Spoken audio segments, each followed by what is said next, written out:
আপনারা জানেন যে এই আন্দোলনটি ছিল শুধুমাত্র কোটার আন্দোলন। এই কোটার আন্দোলনটি থেকে এই আন্দোলনটি ছিল অরাজনৈতিক আন্দোলন তাদের ভাষ্য মতে, কিন্তু গতকালকে এই আন্দোলনটি পূর্ণাঙ্গ রাজনৈতিক রূপ লাভ করেছে। এই আন্দোলনটি এখন এক দফার আন্দোলনে যেহেতু রূপান্তরিত হয়েছে এবং যে দুইজন রিট পিটিশনার তারা গতকালকে ফেসবুকে স্ট্যাটাস দিয়েছেন মাননীয় প্রধানমন্ত্রীকে বাংলা ছাড়ার জন্য, এবং তারা এক দফার আন্দোলনে কালকে বক্তব্যও রেখেছেন। আপনাদের মিডিয়াতে এগুলি আসছে, তারা চান যে এক দফার আন্দোলনে মাননীয় প্রধানমন্ত্রীর পদত্যাগ এবং তত্ত্বাবধায়ক সরকার বা কি একটা জাতীয় সরকার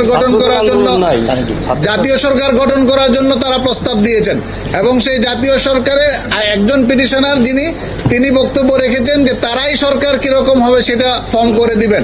এবং সেইখানে আমাদের এখানে যে একজন আইনজীবী রয়েছেন ব্যারিস্টার সারা হোসেন, উনিও কিন্তু তাদের যে প্রপোজাল রয়েছে আমরা ফেসবুকে যেরকম পেয়েছি, উনিও সেই উপদেষ্টাদের একজন থাকবেন সেই সরকারের।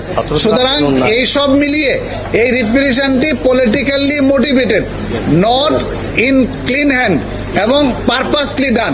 একটি রাজনৈতিক উদ্দেশ্য চরিতার্থ করার জন্য, একটি রাজনৈতিক উদ্দেশ্য হাসিল করার জন্য, আদালতকে ব্যবহার করার জন্য এই রিট পিটিশনটি দায়ের করা হয়েছিল। সুতরাং রিট পিটিশনটি পলিটিক্যালি মোটিভেটেড হিসাবে খারিজ করে দেওয়া হয়েছে।